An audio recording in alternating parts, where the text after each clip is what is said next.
When the House Oversight Committee released over 20,000 pages of documents tied to Jeffrey Epstein, it immediately sent shockwaves through Washington. After years of speculation, political disputes, and sealed court records, the public is now seeing parts of what had long been hidden. The files shed light on who Epstein was in contact with, who he emailed, and who he may have tried to influence. Tonight in newly released emails, ex-offender Jeffrey Epstein repeatedly discussing Donald Trump, shedding new light on their long friendship, and seeming to suggest Trump had information he never shared. In a 2011 exchange with his co-conspirator Ghislaine Maxwell, Epstein writing the quote, "dog that hasn't barked is Trump." Democrats argue that the public has a right to full transparency about those in power, especially the president. They say there should be no hidden information, no selective document releases, and no shielding of influential figures. However, once the files were made public, the situation quickly turned into a political conflict. Democrats first released 3 emails linked to Jeffrey Epstein that referenced interactions involving Donald Trump. In response, Republicans released thousands of additional pages of documents. They accused Democrats of picking and choosing specific emails to leak in order to build a misleading story and damage President Trump's reputation. Trump denied all allegations connected to the issue. He described the situation as a distraction and strongly criticized Representative Marjorie Taylor Greene, calling her a traitor for supporting the full release of the Epstein files, especially amid speculation about possible links between Trump and Epstein's criminal activities. To the escalating war of words within the GOP over the Epstein files, President Trump sparring with one of his most loyal allies, Congresswoman Marjorie Taylor Greene, calling her a traitor in a social media post. Greene firing back as a critical vote on the Epstein files is set for Tuesday. ABC's senior White House correspondent Selena Wang reports from Washington. Tonight, just days before the House is set to vote on releasing the Jeffrey Epstein files, President Trump ramping up attacks on one of his closest allies. Trump declaring he's withdrawing his supported endorsement of Georgia Congresswoman Marjorie Taylor Greene, one of 4 Republicans who joined Democrats to force that vote. Trump accusing Greene of betraying the entire Republican Party, calling her a ranting lunatic and a traitor.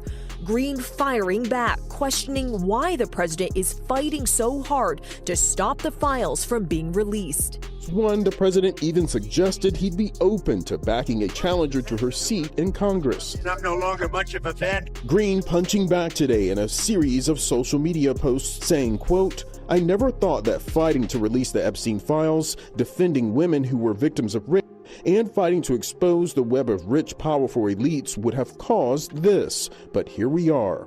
The firebrand conservative has been a steadfast supporter of the president, often appearing by his side at campaign events. We're going to re-elect our favorite president, the greatest president in United States history, Donald J. Trump. He is charming. He is able to convince people. So he tells everybody what they want to hear. So how do you know this? That was supposed to straight. He has a sense of humor. He can be funny. Right. His ability to sell. It's very much like Clinton. Both Bill and Donald have the ability to go over to a fat, ugly woman, say, "You are the most beautiful thing I've ever seen." So you probably know he had a scalp reduction. Because he had the same male pattern more than the real have. There's not a horrible human being who does nasty things to his best friends' wives. Anyone who first tries to gain your trust and then uses it to bad things. But what the documents reveal goes far beyond any political divide. Epstein didn't limit himself to one group or one side. The emails show he kept contact across the board: Republicans, Democrats, well-known academics, media figures, billionaires, and celebrities. He moved easily through all of these circles at the same time. One of the most notable names mentioned is Larry Summers, the former U.S. Treasury Secretary and once president of Harvard University. According to the emails, Summers had ongoing communication with Epstein that stretched over at least 7 years. This is an actual email composed and sent by Larry Summers, former president of Harvard University, former U.S. Secretary of the Treasury, and former director of the National Economic Council. Not only did he have multiple email exchanges with Jeffrey Epstein, at least one of which was essentially asking him for dating advice, but Imagine even receiving an email like this. It's hard to make heads or tails out of what's being said here. SoftBank deputy guy I liked and seemed aware and honest regarding son. Lots of slathering to Saudis. I yipped about inclusion. I observed that half the IQ in the world was possessed by women without mentioning they are more than 51% of population. I guess he wants a pat on the back for that. Mnuchin plumbs new depths. War seems more likely than I used to think. DJT is world's luckiest guy in terms of opposition, economy, etc. Still think his world will collapse. I'm trying to figure why American elite think if you murder your baby by beating and abandonment, it must be irrelevant to your admission to Harvard, but hit on a few women 10 years ago and can't work at a network or a think tank. Do not repeat this insight sent from my iPad. This is almost as bad as reading a transcript of one of Trump's speeches, except for Larry Summers was, I guess, tapping this out on his iPad. I want to talk very briefly about two things in this email. The first is the comment about women's intellectual capacity. Some of you may recall that in 2005, when he was president of Harvard, he made comments at a conference that was about women and minorities in science, in which he basically said that women have less innate capacity for science, and that is why there are less women than men in science. These remarks were met with quite a lot of pushback, as you can imagine, and ultimately led to his resignation from that post. In 2005, I was a medical student at a place called Stanford University. I had graduated from college with a degree in biomedical engineering with a 3.97 GPA. I remember him making those comments and being absolutely livid that he suggested that someone like me could not succeed in science when I was doing that exact thing. Not only that, but there were many women at his own institution excelling in science. And here he was in 2017 still getting digs in at the expense of women. The other point I want to raise here is when he talks about this section, which is essentially him whining about cancel culture. I want to point out that this man went on to be the director of the National Economic Council after he left Harvard. He continues to be extremely prominent. He holds an endowed chair at Harvard University, and he is whining to a pedophile about cancel culture. As if that weren't bad enough, here he is in 2019 asking Jeffrey Epstein for advice on this situation. Pause to read. And yeah, he was married at that time, at least according to Wikipedia. Still is, apparently. Summers also made remarks about women that he specifically told Epstein to keep private, saying, "Do not repeat this insight." Then there was author Michael Wolff, whom Epstein contacted for advice on stories involving Bill Clinton, Stephen Hawking, and other high-profile figures. In one email, Epstein firmly stated, Clinton was never ever there. Never. When Epstein learned that Reuters was working on a story connected to Trump, Wolff responded by saying, "Let me know if there's anything I can do." What stands out is that Epstein reportedly believed he had enough damaging information to seriously hurt Trump, and it appeared he was preparing to use it. Hay file unearthing new and incredibly revealing details about Jeffrey Epstein and his opinions of Donald Trump, someone that Epstein once called his closest friend for 10 years. The emails and text messages show that Epstein continued to be focused on Trump when he became president, questioning his sanity, psychoanalyzing him as someone who feels alone and might, quote, crack, even suggesting without explanation in one email, quote, "I am the one able to take him down." Obviously, in the context of all of this, you want to know more there, but we don't have the context. The two men, of course, were once extremely close. Several associates of both of them have told us over the past year that they were the best of friends. Epstein kept bringing up Donald Trump long after Trump said their friendship had ended. His private comments about Trump were, for the most part, remarkably negative and harsh. And he sort of often cast himself as someone who understood the former president's mindset. Now, in messages in 2017 and 2018, he described him as, quote, effing crazy. You can see that right there, speculated he might have early dementia, called him a maniac, borderline insane. There was something where he compared him to a mob boss. There was something where somebody messaged him and said, Trump is truly stupid, to which he replied, duh. So, you know, one of the emails that we found that was very interesting was this one to Treasury Secretary Larry Summers, in which Epstein harshly described Trump, writing, quote, "I have met some very bad people, none as bad as Trump, not one decent cell in his body, so yes, dangerous." The documents also revealed exchanges with Andrew Mountbatten Windsor, the former prince. In one message, Epstein sent him a Daily Mail article about the allegations. Andrew appeared confused and responded by saying he knew nothing about it and asked how he should reply. Epstein tried to calm him down, even making a disturbing joke, saying the only person she had not slept with was Elvis. Another major detail involved billionaire Peter Thiel, CEO of Palantir. Epstein invited him to visit his Caribbean island. Thiel responded respectfully but later denied ever making the trip. It was good to see that Elon Musk, Peter Thiel, who's currently on a tour talking about the Antichrist everywhere, and Steve Bannon were all listed in this. You know what the craziest it is? I saw this clip from Joe Rogan recently. I forget exactly what I was watching. I was watching someone on YouTube. Talk about Peter Thiel, and they unearthed a clip from fairly recent, maybe, where Peter Thiel went on Joe Rogan. Thiel was like, yeah, I knew Jeffrey Epstein. Like, I have connections to him. And Joe Rogan was like, oh yeah, before he was arrested, right? And Peter Thiel was like, no, I hung out with him after he was arrested and was like a known. I met Epstein a few times as well, and I think. How'd you get introduced? It was Reid Hoffman in Silicon Valley introduced us in 2014. But it was basically didn't ask enough questions about it. I think there were sort of a lot of things where it was fraudulent. I do think Epstein knew a lot about taxes. And you were introduced to him. How was he described to you? He was described as one of the smartest tax people in the world. Interesting. And I probably was my moral weakness that I. Well, how could you have known back then? He had never been arrested. No, this was 2014. It was post arrest. Oh, so his arrest was the first arrest, right? Yeah, which was like 2007, 08. And it's like, what do you mean? Why would you admit that you actively still hung out with him after he was a convicted?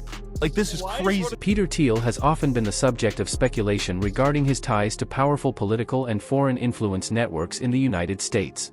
At the same time, Jeffrey Epstein's connections have fueled many allegations and theories about his own intelligence links.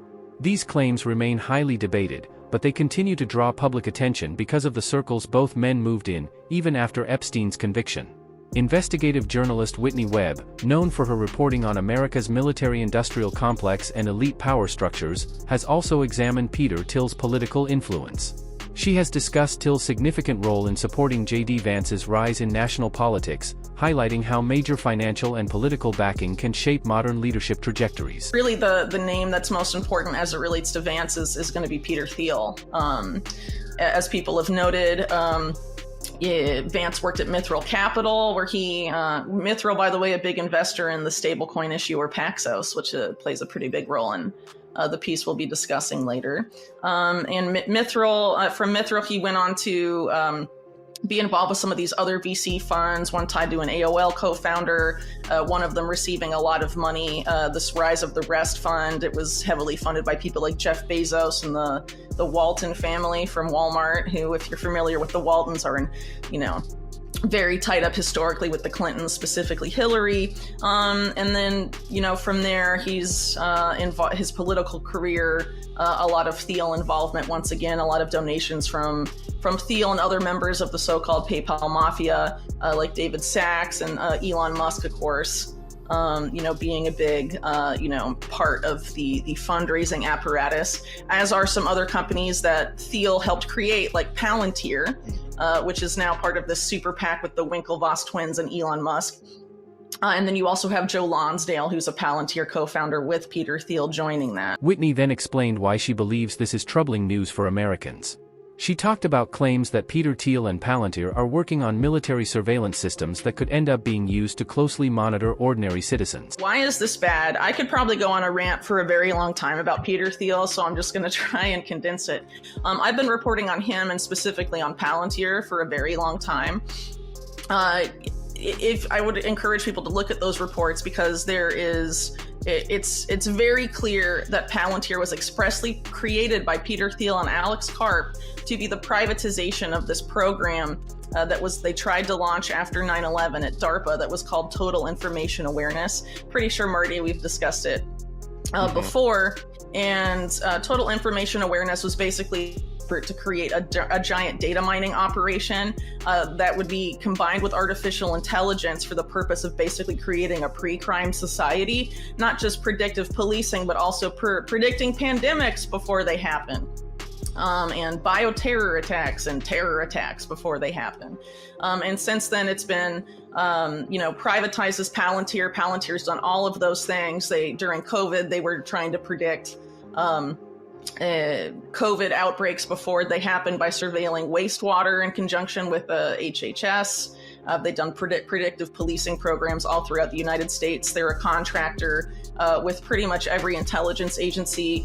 Their only client until 2008 was the CIA. Palantir engineers in the early years of the company made over 200 visits to CIA headquarters in Langley, Virginia. Alex Karpus said on record the CIA was always the intended client. Some very influential people who were once in Epstein's circle have since gone on to hold major roles in shaping public life, with Peter Thiel often mentioned among them. Emails show that figures from politics, media, and business were in regular contact with Epstein, treating him like part of their network, seeking advice, sharing thoughts, reacting to news, and sometimes even joking with him. Taken together, the documents don't point to a single central villain. Instead, they highlight just how wide and deeply connected Epstein's relationships with powerful individuals really were. Said on social media that he had directed Attorney General Pam Bondi and the Department of Justice, quote, to investigate Jeffrey Epstein's involvement and relationship with Bill Clinton, Larry Summers, Reid Hoffman, J.P. Morgan Chase, unquote, because he went on to say, all, quote, arrows are pointing to the Democrats, unquote. Wait, what arrows? What investigation? The July 7th memo made clear, as I just read, there were no arrows, and all investigations had led to the same conclusion. Let me repeat it, quote, we did not uncover evidence that could predicate an investigation against uncharged third parties, unquote. Today, Bondi said she'd already assigned the investigation to prosecutors in New York. Does that mean they missed something before? They didn't do their jobs? That the DOJ blundered on one of the highest profile investigations of this year? Is this an investigation or a diversion? Sifting the government's own statements and actions makes it very hard to tell. What we do know is Epstein's victims are where they have always been, persistently seeking all the government knows and has yet to reveal or act upon. Many sent an open letter to Congress today about future consideration of a bill to demand release of all the Epstein files, which doubtless will include information about convicted accomplice Ghislaine Maxwell. That letter to members of Congress reads in part, there is no middle ground here. There is no hiding behind party affiliation. Epstein and Maxwell's crimes exposed a double standard of justice where rich and powerful men and women evade repercussion. After his sudden death, the public demanded clear answers, but officials gave shifting explanations. At first, they said he was under strict supervision. Later, they quietly acknowledged that wasn't the case. Then came a new claim that the cameras had failed. However, no clear explanation was given for why multiple cameras near his cell reportedly stopped working at the same time. After that, officials suggested the guards had fallen asleep. These changing accounts led to widespread questions and ongoing doubt about the official version of events. Even Epstein's own family has publicly expressed concerns and uncertainty about what really happened. I've been speaking to Jeffrey Epstein's brother, Mark. He believes his brother did not take his own life in the Metropolitan Correction Center in New York, that in fact, he was killed. Well, the first time he told me he was getting in trouble, that was back in 2006. He asked me to come talk to him. We were both in New York at the time, and he told me he was getting into trouble because he was with girls that were too young. He said he was stupid. He realized he was stupid, and he wanted me to hear it from him as opposed to, on the news or something. What was your reaction when he told you? Well, yeah, I was surprised. I didn't really say much because what's to say? I mean, he told me what was going on, and I just accepted that. And, I knew whatever he did, I believe in. Even though he's my brother, I always believe in, consequences and ramifications for your actions. So if he's going to get in trouble, he was going to have to deal with it. And so what do you think happened to him then? He was arrested, he was in prison, and then he died. What do you think happened to him? Well, I first heard that he was dead. In the government report, it said that they notified me. They didn't notify me. I heard it on CNN. And it said Jeffrey Epstein was found dead from an apparent suicide, in his cell. And I figured, well, I had no reason to doubt it. I thought he decided to take himself out. I wasn't keeping track of, his case on a daily basis But I knew that he was facing a potentially long term in jail, and I know he wouldn't want to live that way. So I just assumed, okay, there was no reason to doubt it. He took himself out, and I respected that decision. But then the next day, I had to go back to New York early to identify his body because I'm the next of kin. And then they did an autopsy, which they always do. And they both came out of the autopsy saying they couldn't call it a suicide because it looked too much like a homicide. And that doesn't appear in any of the records, or nobody talks about that the two pathologists, two highly qualified pathologists, said this looks more like a But there was a major investigation into his death, which concluded that it was suicide. Have you got any evidence? Wait, I have to interrupt you there. They said there was a thorough investigation, but they've given no proof of that. It was never, as far as I know, it was never investigated as a potential homicide. Because if it was, there's a lot of things they should have done that were not done. Questions remain about both the prison guards and the other inmates, which only deepens the confusion. The official accounts never fully explained who the other prisoners on that tier were, or who the guards actually were. Even years later, key details are still missing. This lack of answers continues to raise doubts and leads many to believe there is more to the story than has been officially acknowledged. You seem to be suggesting there was some sort of conspiracy. So who do you think might have been involved in your brother's death? Well, I don't think that one of the prisoners did it on his own accord, because if that was the case, they would have found out who it was and prosecuted him. So if Jeff was just willy-nilly killed by another inmate, there's no reason for any cover-up. There's no reason for any for all this nonsense that's going on. Instead, a theory that's getting more attention suggests his death could be linked to the sensitive information he had. That information may have been capable of embarrassing or putting some very powerful people at risk. Information. Do you think your brother had information? Knew Absolutely. Things about powerful people that would have embarrassed them, potentially led them to be in the same position as he was in prison, and that was the reason? I believe so, yes. And what about the situation we've seen? Jeffrey mentioned he had dirt on people. He didn't tell me what he knew, but he said, he led me to believe that he had dirt on people. Did he tell you who he knew things about? Well, in the 2016 election, we were talking about the election, and Jeffrey told me that if he said what he knew about the candidates, they would have to cancel the election. That's a quote. That's exactly what he told me. He said, if I said what I knew about the candidates, they'd have to cancel the election. He didn't tell me what he knew, but that's what he said.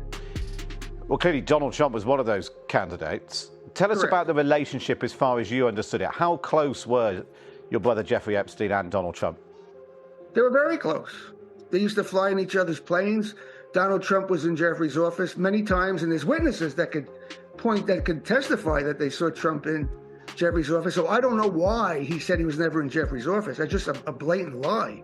I couldn't believe he actually said that, because it's so provable that he was there. The people linked to him only made the situation more talked about. Names of politicians, CEOs, scientists, and actors keep coming up, people who visited him, spoke with him, or even traveled on his private plane. One moment that people often point to is a podcast conversation between Joe Rogan and Elon Musk. Looking back now, some say it feels especially interesting and worth a closer listen. It naturally raises the question, what exactly did they know, if anything at all? You should have asked if Epstein killed himself. Yeah, that's the Cash Patel thing with Cash Patel and Dan Bongino, and they were trying to convince everybody of that. Like, okay. The guards weren't there, and the camera stopped working, and the guards were asleep. The cameras weren't working. He had a giant steroided up bodybuilder guy that he was sharing a cell with that was who was a bad cop. Like, all of it's kind of nuts. Yeah. All of it's kind of nuts. Like, that he would just kill himself rather than reveal all of his billionaire friends. Yeah. And then Tim Dillon talking to Chris Cuomo about this? I did. Chris Cuomo just looked so stupid. Tim just listed off all the... and he's like, I agree, it is strange. Like, of course it's strange, Chris. Jesus Christ. You can't just go with the tide. You got to think things through. And if you think that one through, you're like, I don't think he killed himself. Nobody does. You'd have to work for an intelligence agency to think he killed himself. It does seem unlikely. It seems highly unlikely. highly unlikely. All Highly roads unlikely. point to murder. Yes. Point to they had to get rid of him because he knew too much. Whatever the fuck he was doing, Yeah. whatever kind of an asset he was, whatever thing he was up to, was apparently very effective. Yes. And a lot of people were compromised. Then the discussion moved even further into questions about who Epstein may have been connected to behind the scenes. Later on, Joe also spoke with Danny Jones about Epstein's possible role beyond the public crimes he was known for. Let me just get real and What say, do you, if I gun to your head, what do you think your best assessment of what Epstein, who was Epstein, who was he working for? well, I don't know, right? So I'm just guessing. Everybody wants to say he was working for the Mossad. He very well could have been. He could have been working for the CIA. He could have been a guy who was on his own, but also working with them, right? Like a guy that they used, but they never fully endorsed. Like an asset? Yeah. Yeah. And a guy who could move money around. Right. He definitely... Good at laundering money. The moving money around stuff was very weird because he had money through no way that anybody could ever explain. Yeah. He had an enormous amount of money through no way that nobody could ever explain. Which, if you're state-funded, you're funded by Israel, and Israel's funded by America, and there's also NGOs and nonprofits, and there's ways to move money around where you can give this guy money. Yeah. So he was like Weinstein, who is an economist, right? Weinstein's a legitimate mathematician. Eric? Yeah. So when Eric met him, his first inclination was he was a fraud. He's a construct. Yeah, a construct. And did he tell you the whole story about the girl sitting on his lap? Yep. He was obviously nerd fishing. He was fishing for nerds, and I think he caught a lot of nerds in that net. There's a lot of those 100%. guys that wound up going to that island. They probably thought, this is great. We get to party. Nothing's free. And they probably felt like they were rock stars because they get to hang out with the intellectual elite on an island with a guy who's just a billionaire philanthropist who's eccentric, who just loves women. He's a professed bachelor, and it all seemed too good to be true. It's so true. Because it was. Yeah. So I think he was an asset. Whether or not it was for the Mossad strictly, or Israel strictly, or the United States strictly, whether it was a CIA thing, I don't know. But I think it was probably a part of a blackmail compromise effort. When information like this exists, it naturally raises a big question. Can we fully trust governments to always be honest with us? Do you think there is still more hidden in the Epstein files that hasn't come out yet? And where do you think all of this is heading in the end? Share your thoughts in the comments below.